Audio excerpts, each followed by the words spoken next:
Hello everyone, welcome to the program. This is Politics Today live on Channels Television. I'm Sean Kimaloye here in Abuja tonight.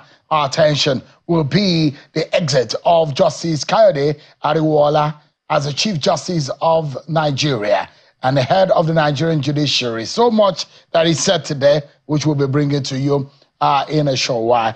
And also, what is happening within the People's Democratic Party gets our attention tonight. So sit tight, everyone, and let's get talking. But first, before we get into all of those matters, of course, the Chief Justice of Nigeria today, Justice Kayode Ariwoola, has bowed out after attaining the age of 70. And now, by procedure, Justice Kudirat Kekereekun has been proposed as the next in line to succeed Justice Kayode Ariwoola. And today, Justice Ariwoola has been assessing as he hands over, drop the baton and exiting the judiciary, the bench, and making suggestion as to the way forward for the Nigerian judiciary. Of course, part of what Justice Ariwoola has said today is a need to lessen the burden on the apex court in Nigeria.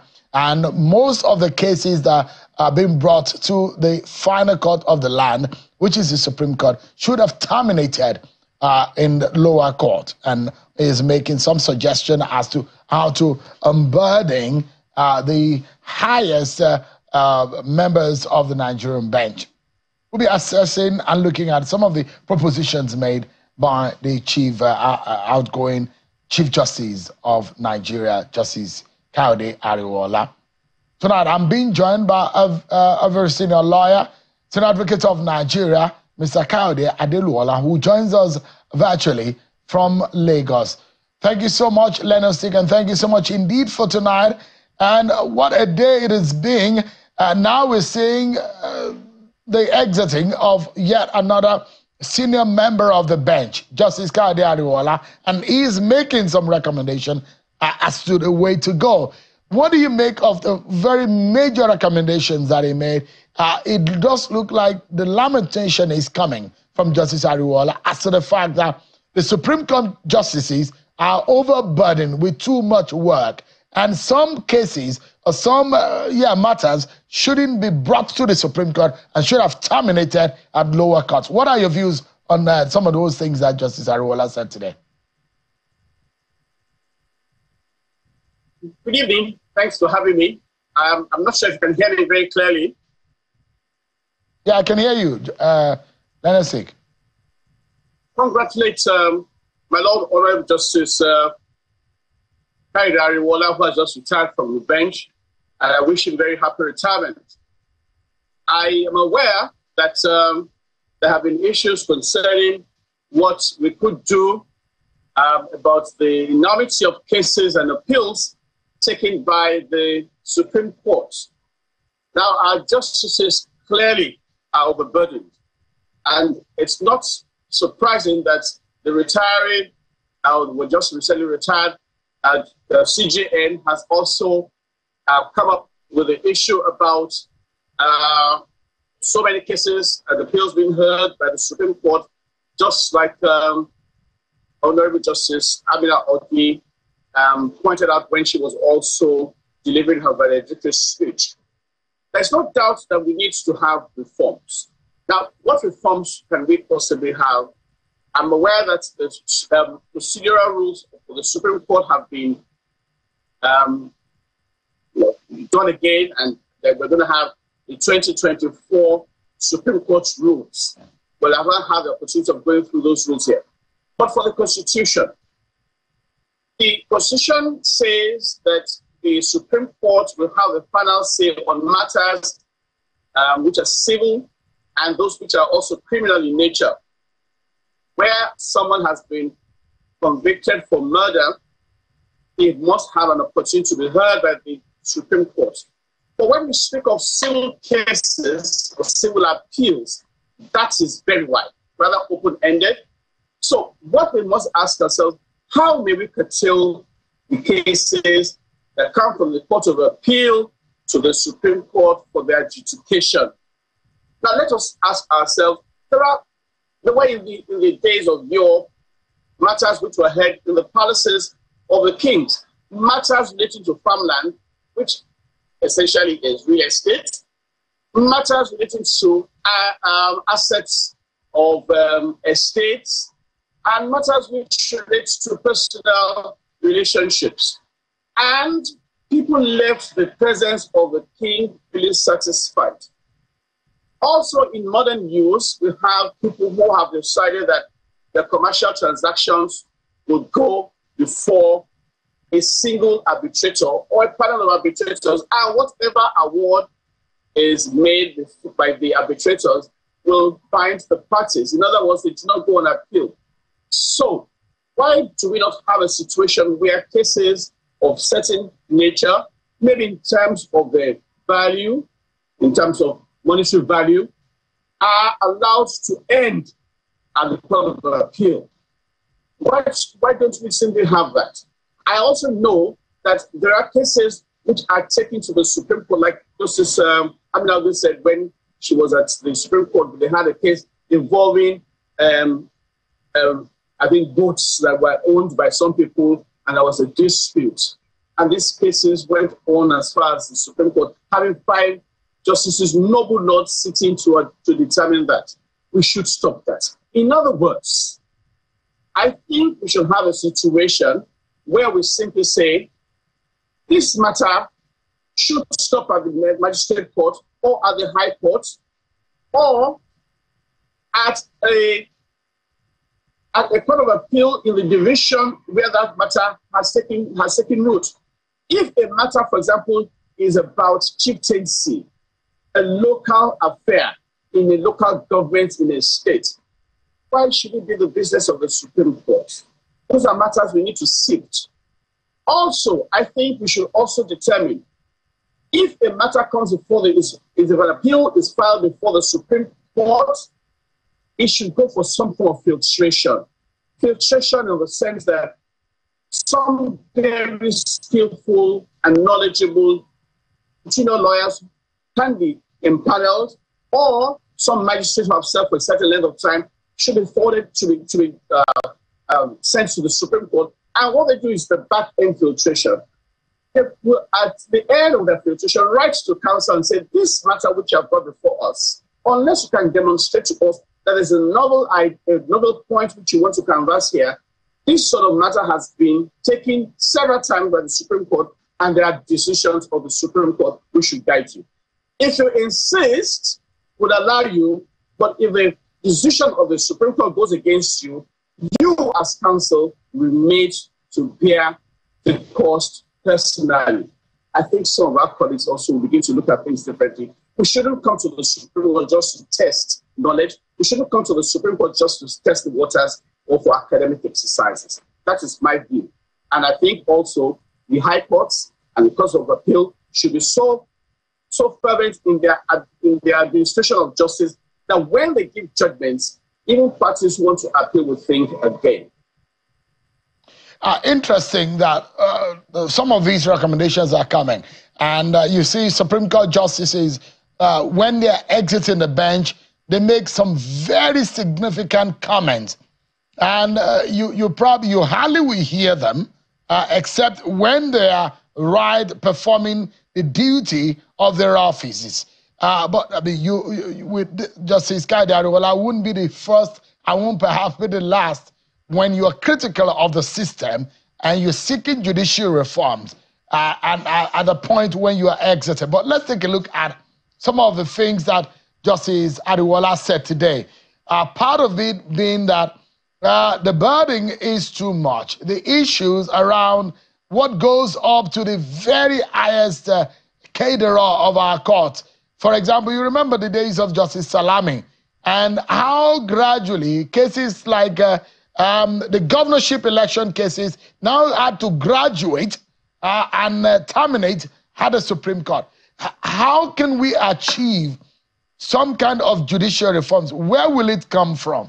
And those who will say Lagos State has given a whole lot of judicial reforms bequeathed to the rest of the courts in the land. And we see a whole lot of these things happening from Lagos State. We've seen a lot of those reforms.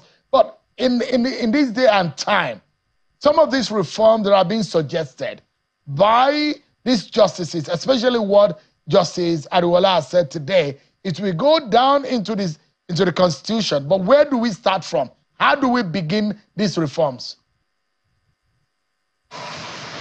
Well, for us to have reforms, we must decide what we want to reform specifically. Because, you see, we have all said there is a need for reforms. There's no doubt that we need reforms. But we need to have a conference of lawyers, of judges, of justices, and some members of the public, and decide what are those issues we can determine without necessarily coming to the Supreme Court. Look, the Supreme Court is a policy court.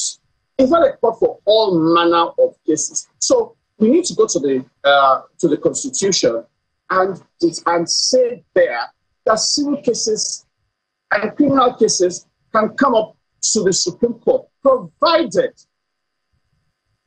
this, that, and the other. In other words, for example, a civil matter involving a car accident, a man hits somebody else's car, or you want to claim damages, and then what you're claiming is 200,000 naira, and you come before the Supreme Court because you're not satisfied with the High Court, you're not satisfied with the Court of Appeal.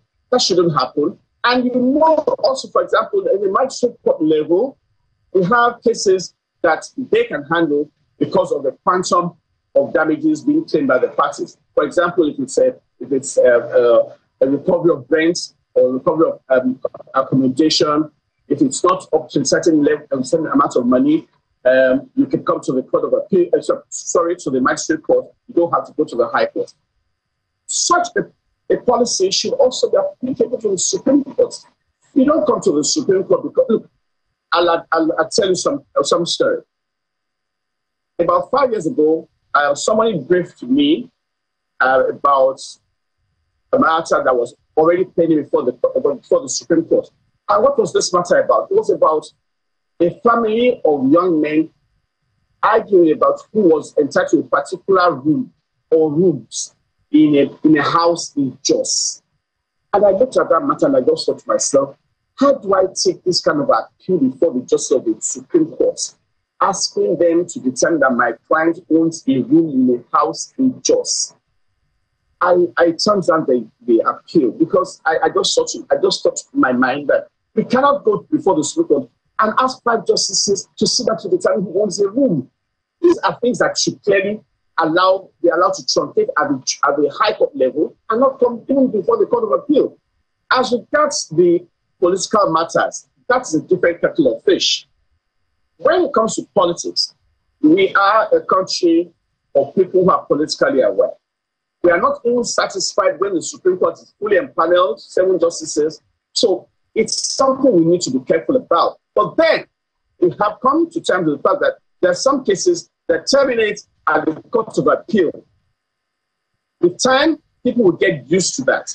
We must agree that if it's a governorship matter, whether you like it or not, once the tribunal has heard it and it has gone up to the Court of Appeal, full panel of the Court of Appeal should be satisfied. But then again, I will also admonish that we should have our elections well in advance of the time for swearing in, so that all cases will be heard and will be determined well before the date of swearing in. So our elections should take place maybe 1 year before the swearing in, so that all matters coming before the courts, before the tribunals, will be heard and determined well in advance. So then there'll be no rush, there'll be no question of shutting people out because they've not filed papers within 21 days or within 30 days.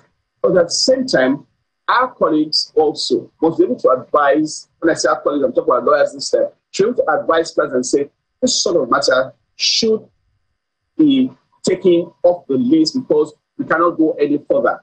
Because if I go further with this case, with this appeal, I'm likely to be penalized for it. So those are some of the things we need to consider, but I think we need to have a conference of lawyers, judges, and members of the public to determine what are the cases that we think we should spare the justice of the Supreme Court from bearing. The magistrate court is almost beginning to be rendered redundant. Some of those, for example, our new CJN, rose from the magistrate court to the high court to the court of appeal before it became a justice of the Supreme Court, and today she's CJ. So there are people who are very knowledgeable at the magistrate court and who should be allowed to determine cases. And it was also considered another thing, which I've mentioned to some of my colleagues. We should have small claims courts.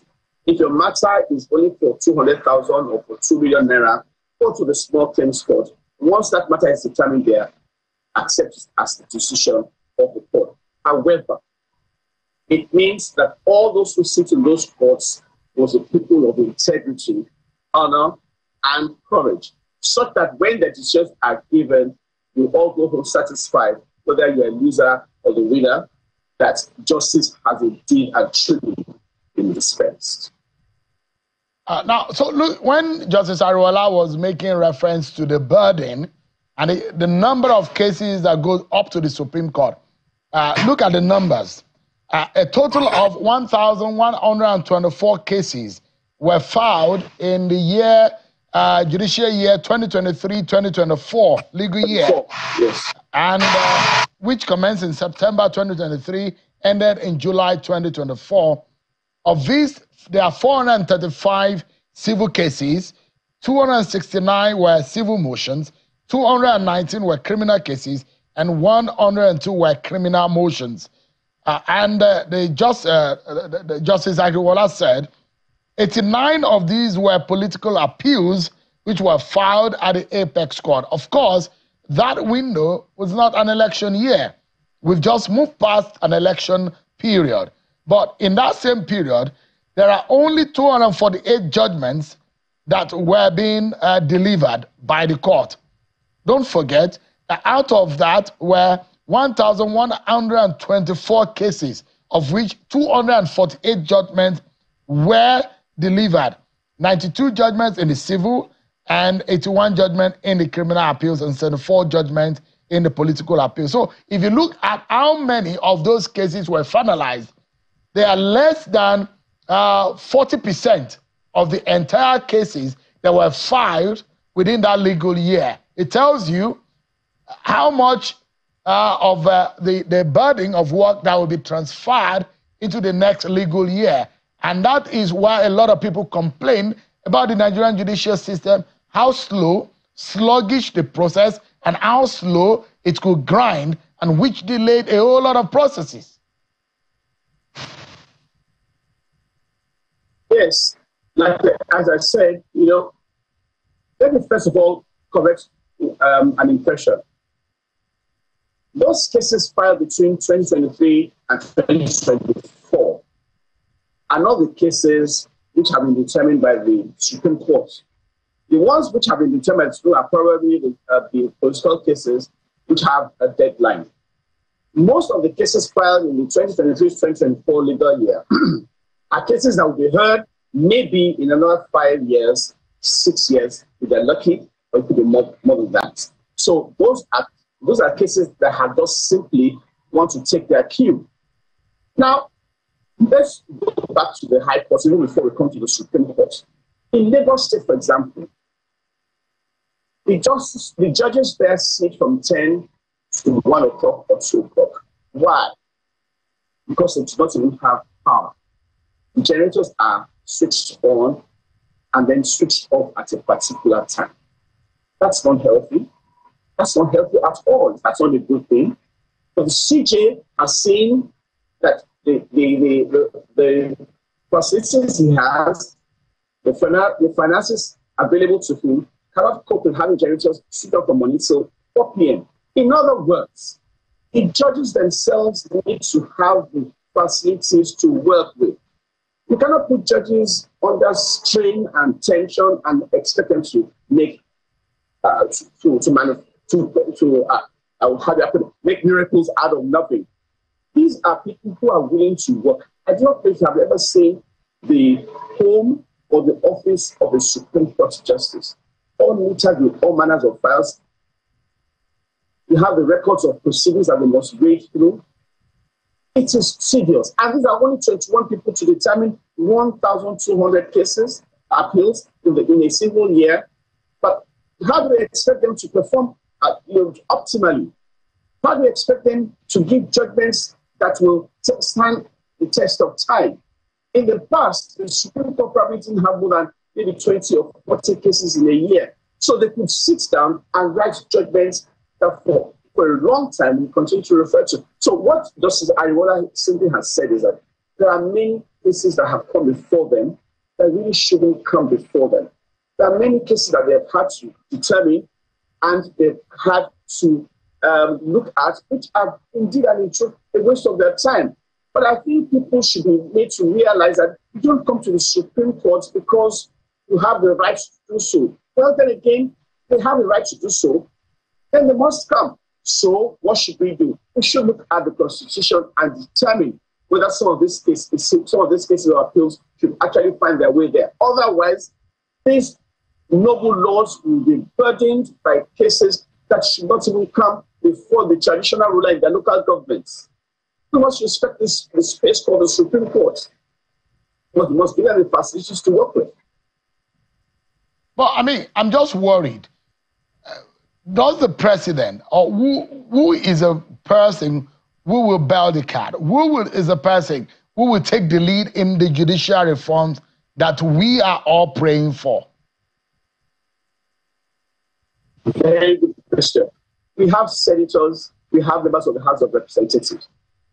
Many of them are lawyers. Even if they do not take the initiative, we as citizens should call upon our lawmakers and tell them we want these bills to be presented before the National Assembly. That is where laws are made. That is where we can ask for reform to our laws. Why are we beating about the bush? We shouldn't allow the senators and the House of Representatives members to simply sit down looking at just determining things that do not interest us. Let us tell them we want this bill so a lot of us who are listening to this discussion should simply call our senators and members of our House of Representatives and tell them we need a bill to be presented to curtail the cases that are unnecessary coming before the Supreme Court and the Court of Appeal. That is where we should start. Once the laws are passed, the executive will have to comply. But I look at on the flip side. Justice Kekere Okun might be sworn in on Friday. And what lies ahead of her is a huge, enormous job. But again, she will be working into a happier judiciary for her to lead, in the sense that 300% salary increase is some kind of cherry news for anyone who is to lead and has that burden to be in the position of leadership in the Nigerian judiciary. But beyond the money, what other incentives do you think are important now? How happy should Justice Kekere Okun would be, or how difficult would her job be? Well, Justice Kekere Okun clearly is somebody whom I know as a judge sitting over there, and I see her, and I know that she's capable. I have no doubts in my mind that she has her plans as CJN. I mean, she wasn't caught unawares. She knew that Honorable Justice Ariwola will be retiring. So I'm sure she must have been preparing her mind and perhaps, in fact, preparing her desk to get onto this job. I know that once she starts to preside at the Supreme Court, a lot of people will understand what policies and what she stands for. That's not to say that her colleagues don't even know her yet. But see, we know that the Supreme Court is going to work very hard. I have no doubt in my mind. And I described that just yesterday as, a judge wants the name and the courage to dispense justice. But they must make the facilities available to these justices. Do you know that some of the justices who were appointed recently, I don't know if they have left, until a few months ago, didn't have accommodation. They were given some suites and some guest houses. How do you accommodate justices of Supreme Court like that? It's not tidy. You must give them the facilities to work with. And you must attach to them people who are going to do the research work for them. People who also have honor and integrity. Young people. That's what obtains other parts of the world. Let them have people they can call upon to do this part of the work for them, but they write the judgments by themselves. And of course, we need to start imbibing the culture of using information technology in our courtrooms. So the Supreme Court should stop having judges flipping through so many pages and let briefs of argument be sent to them electronically so they can carry their laptops without having to load heavy files into their cars every evening when they're going home. Let them also be seen as people who are working in a modern age. I know that Justice Kekereekun will listen to a lot of advice coming from well-intentioned people, and we should all do this. Journalists, lawyers, members of the public, and other judges of different courts should give her advice. But again, as I said yesterday, we need to stay clear of judges' chambers and their homes, allow them to do their work, and allow them to exercise their discretion when cases come before them. And so that we don't have them being poured over by people who simply want favors. They are not people who should dispense favors. They are people who should dispense justice. So now we've been having issues. I think the Constitution provides that the Supreme Court will be consisted of not more than 21 justices, isn't it? Now Justice Ariwoola is bowing out. That means there will be a deficit, isn't it? So for several years, we never had it completed. The Supreme Court was never completed for several years. But now, as Justice Ariwoola is bowing out, it means that there will be that deficit. They've been crying about and lamenting the burden on the justices that are available. Would there be an urgent need to replace Justice Ariwoola? Yes. The answer is yes. We have rightly come to the point where we now have 21 justices. If one leaves, we should simply replace the one who has left.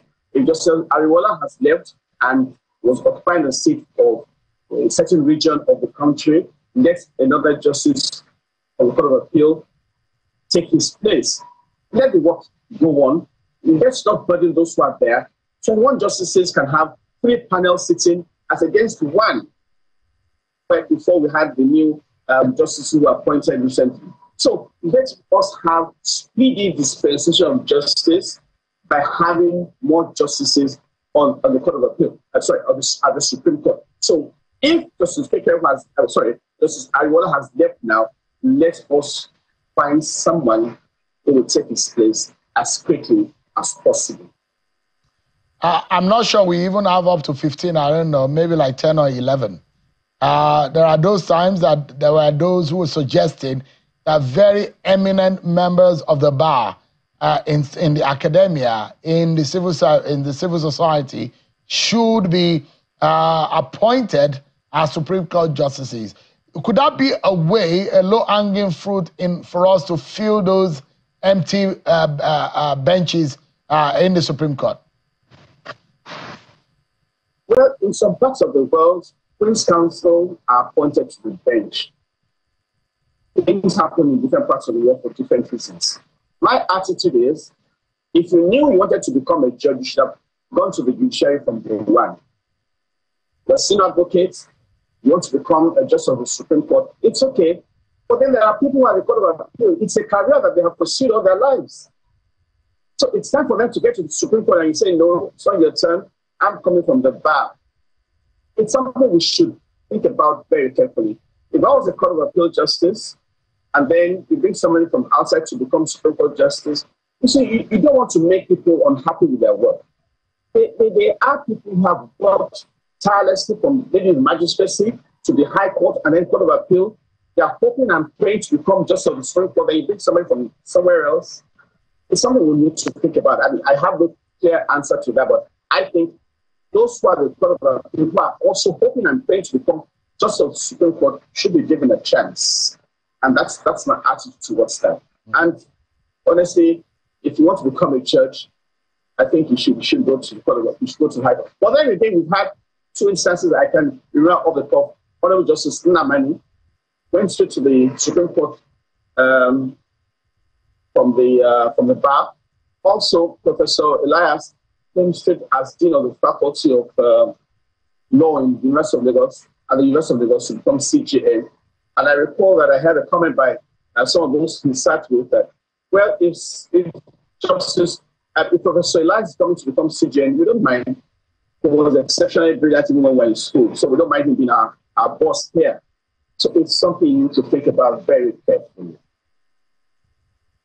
Mr. Kayode Adeluola, not Justice Kayode. No. It's the Justice Kayode Adeluola. But we've been speaking with Mr. Kayode Adeluola, Senior Advocate of Nigeria. Thank you so much indeed for your time tonight. I appreciate your thoughts. Thank you very much for having me. I'm grateful. We'll take a break, everyone. But when we return, our attention will be on partisan politics. The People's Democratic Party and its internal wranglings. Get our attention. Don't go anywhere. We'll be right back with all of the details.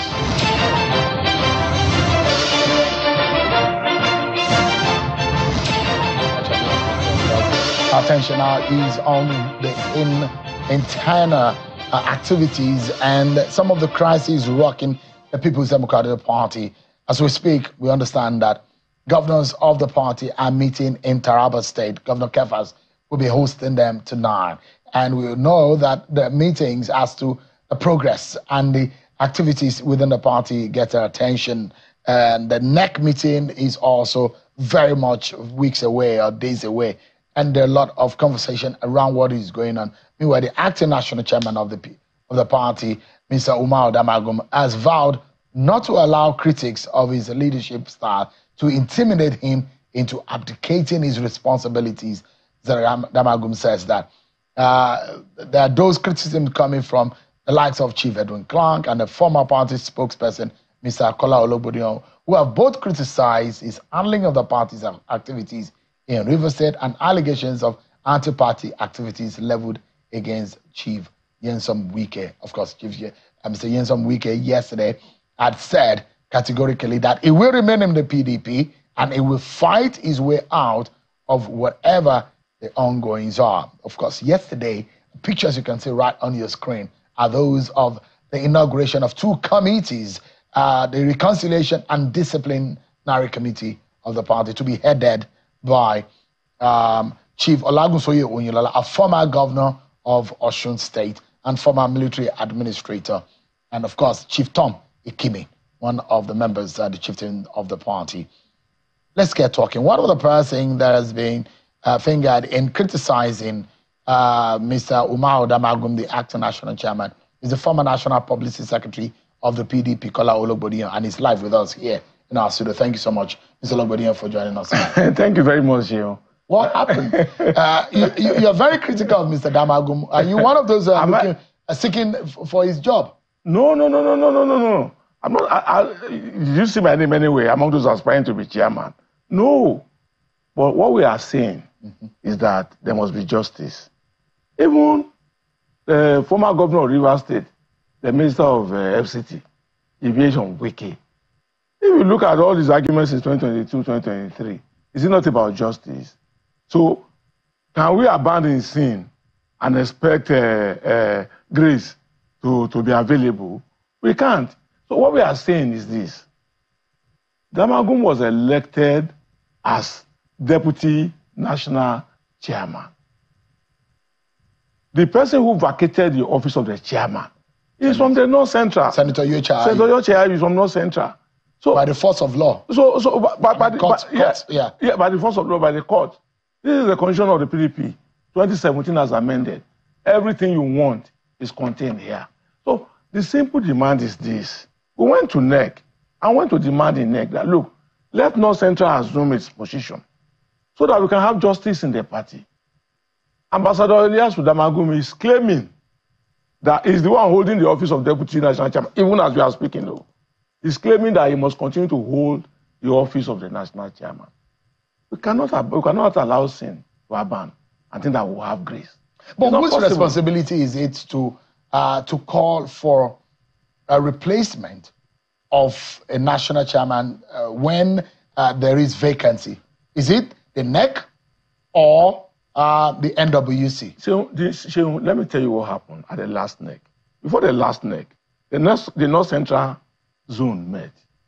I went to NEC, I went to caucus to demand that let's continue let the North Central continue her tenure. I went from caucus when we went to NEC. It was decided that, after the congresses, that NEC would now entertain the demand of the North Central. That's a decision of NEC. And I even believe, and in line with the Constitution, we do not even need to complete the congresses for NEC to meet and take a decision on this matter. But Ambassador Elias Udamagum is saying that we should not speak about the fact that the chairmanship of the party must come back to the North Central. So let us look at the portion of the Constitution, 45, under Chapter 6, 45, 1 and 2.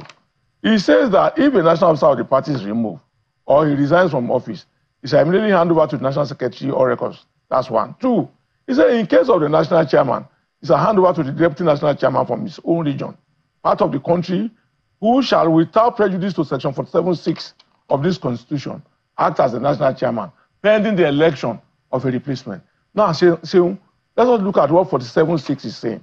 47(6) says, where a vacancy occurs in any of the offices of the party, the executive committee at the appropriate level shall appoint another person from the zone where the officer originated from to serve out the tenure of the officer. Where are you from? Are you from the North Central? So when I watch the former governor of Rivers State, Chief Nyesom Wike, and FCT minister now, saying that, no, we must have election, we must have caretaker. I was like, maybe he read the Constitution, maybe he read only 45(2) without taking into consideration what 47(6) says. Because you cannot read 45(2) in isolation of 47(6). I am not a lawyer, but this is written in English. So the position of the North Central is very clear. We are just demanding for justice. We are saying that, look, allow the North Central to also continue from where you stopped, pending the expiration of the tenure of this leadership. Maybe there are those, and if you read further into the constitution of your party, which says that at every election period, that the position of the national chairman should be in the opposite direction to the presidential position candidacy that the party decide on. But unfortunately, that wasn't the case in the 2023 election. You had a northern presidential candidate and a northern chairman of the party. Maybe that was the sensibility that Nyesom Wike is saying, that since you had a northern presidential candidate, maybe you should just throw it up and flip the zoning arrangement such that the national chairmanship should come from the southern region of the country. So there's no need for this argument, because we have not moved to the level of another presidential election. And even if we come from the rear... But if the arrangement not skewed already as of 2023... Let me explain to you. Let me explain this thing to you, and through you to Nigerians. In 2020, even the 2023 election you were talking about, was it not Northeast that had the presidential candidate of the party? Was it not Northeast that had the deputy national chairman of the party? The only position that came to the North Central was national chairman. And even as we are speaking, even as you and I are speaking now, Damagum is still the occupant of the position of the deputy national chairman. And what we are saying is the North Central position is very simple. But you've forgotten that in that 2023, yes, there are those who fought and said that the status quo at the time was wrong. The schemings within the party was wrong. The arrangement was not right. Yeah. For you to, did you forget? I listened to Damagum. Was it right? Was it right for you to have had a presidential candidate from the North and the national chairman from the North? Now, I listened to Damagum yesterday, where he claimed that if they allow him to speak, so let me copy his word. There are issues that I don't want to talk about in public. Because as far as I am concerned, my drive, my passion is to guarantee a united, one and single PDP that can rescue Nigeria, maybe in conjunction with other parties, that can rescue us from the constitution. So going to the rear, going back, you understand, playing the game of 2 years ago, it will not help the party. Well, having said that, to move forward, for us to progress as a party, let there be justice. Because 2 wrongs, let's even assume, without conceding, that the position that you are latching on, which is the disposition of the Minister of FCT, former Governor Nyesom Wike, was that, oh, what happened in 2023 was wrong. Assuming without conceding. So are we now going to use another wrong to replace the wrongness, the previous wrongness? The answer is no. So what's important to Nigerians now, particularly to members of this party, who are desirous of a change, who want a new government in 2027, and who want to be able to unite to plan the process, is that let us have peace, let's have justice. All the reconciliation thing that you are talking about, Sheon, that Damagum has said, reconciliatory committee. How can he be sitting on another man's chair and say that he's reconciling? He himself needs to be reconciled. So because first and foremost, he needs to accept, he needs to agree to the wrongness of his action. So you think that you see illegality in what Damagum is and his position presently? That's what you see. You think that Damagum, being the leader of the party at the moment, is illegal? So, look, is that your position? Wait now, I will provide you facts before I go there. So, the current national woman leader is from the South. The occupant of that seat, we lost her. And she came, Amina came, to replace that occupant. If you go to the Southwest, the national vice chairman, under the same constitution, the national vice chairman from the Southwest came from Osun. We lost him. A replacement came. I mean, we can go on and on and on and on. So things are upside down in your party. Under the leadership of your party is really upside down. Under this constitution, is that what is going on right now? Under this constitution, we can go on and on. I don't know whether the leadership is upside down, but what I do know is that the wish of majority of party members is for Damagum to go and take his deputy national chairman and allow the North Central. So how do you arrange, how do you suggest the party go about replacing Iyorchia Ayu? Is it to go to Iyorchia Ayu's local government or senatorial district, or go to Benue, or just from the North Central? So, what is your proposition? So leave that to the North Central caucus to decide. What's important to the party, what the party has always done. Because I've also heard argument that, oh, this position was zoned to the North and the South. Correct. Position was zoned to the North and the South. But when it got to the North sat down and microzone their positions and say, okay, you Northeast, take Deputy National Chairman. Oh, you North Center, take National Chairman. And that is where it's been. What we are saying, this decision is very straight. It's normal. So, but why is the North Central caucus, yes, which you are a member of that caucus, why are you not sitting down to agree? Have you agreed just yet? So, we have not concluded on agreement, but we have had a meeting and made a presentation to the caucus of the party and made a presentation to the NEC. And at the last NEC, a decision was reached that after the congresses, North Central will produce the national chairman. So all these arguments of, I don't want this thing to look personal between Damagum and I don't have any issue with Damagum at all. But I'm just demanding. I am from North Central. We are nobody's self. And nobody should think that they can use us as selves. So our demand is simple. Look, allow the North Central to produce their successor to Ayu. So let North Central go and sit down and say, okay, this is the successor that we have brought to NEC.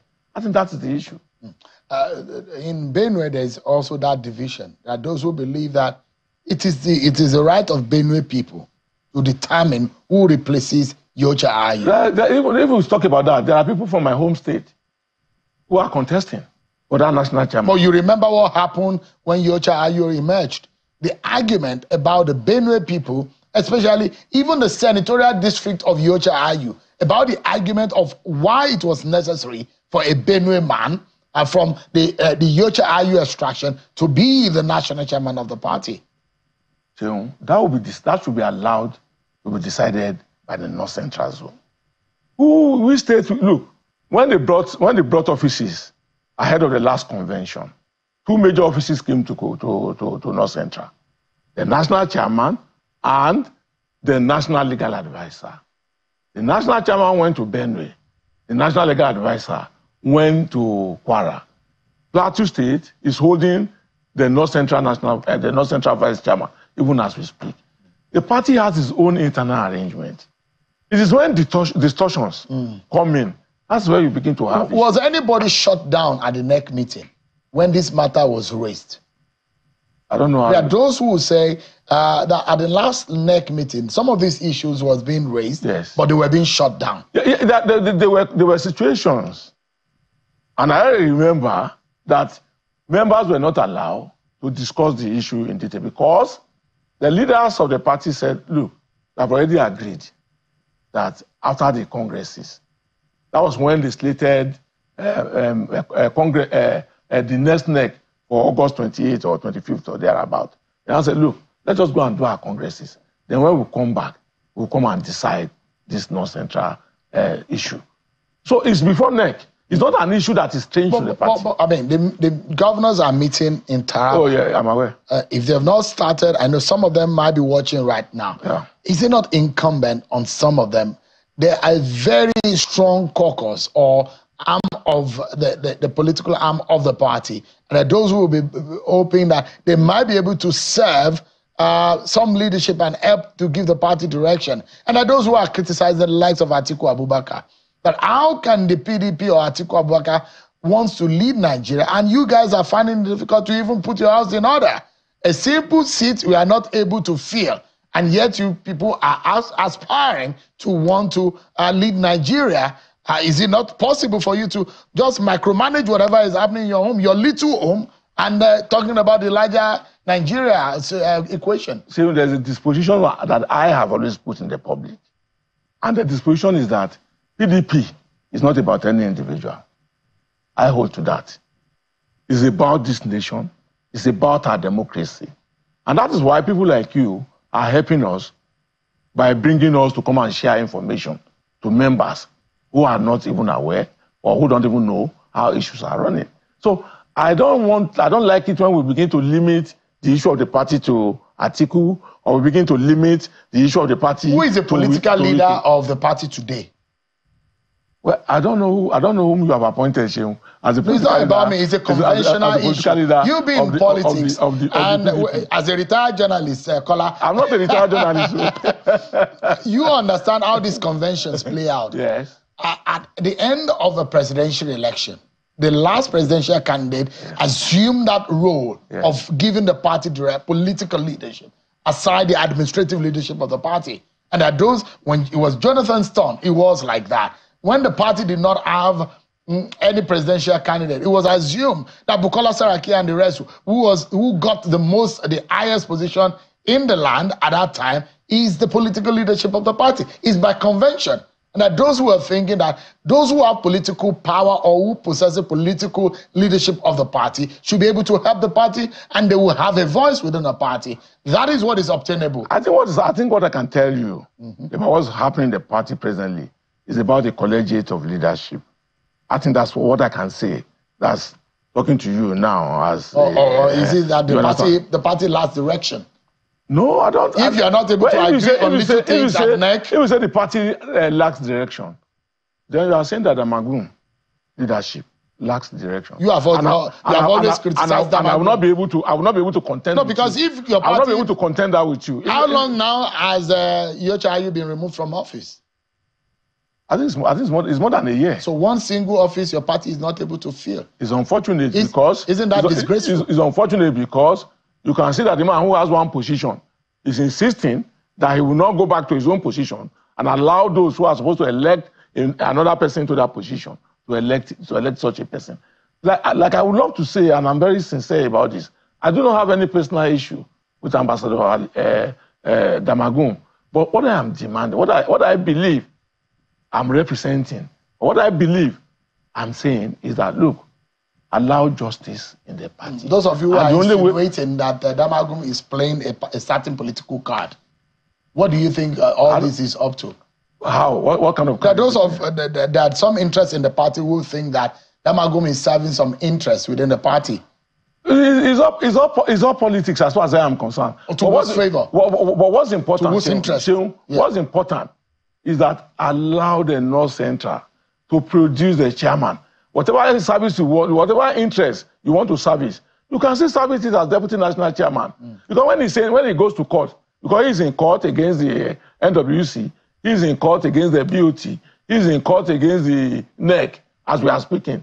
So when you go to court and say they want to remove you from your office, Nobody wants to remove you from your office because your office is office of the deputy national chairman, not the national chairmanship office. And so, whatever interest he wants to serve, he can use that deputy national chairman. So Damagum, from your explanation, is up against the party. That's what you're saying. He's in court. All right. We need to go now. Thank you so much. Kola Ologbodiyan was a former national publicity secretary of the PDP and a retired journalist. Who told you? I don't like that one. I'm a journalist. You used to be one. I'm your colleague. Thank you, Kola Ologbodiyan, for joining us here. That's our show for tonight, everyone. Thanks for watching. I'll see you tomorrow, God willing. God bless Nigeria.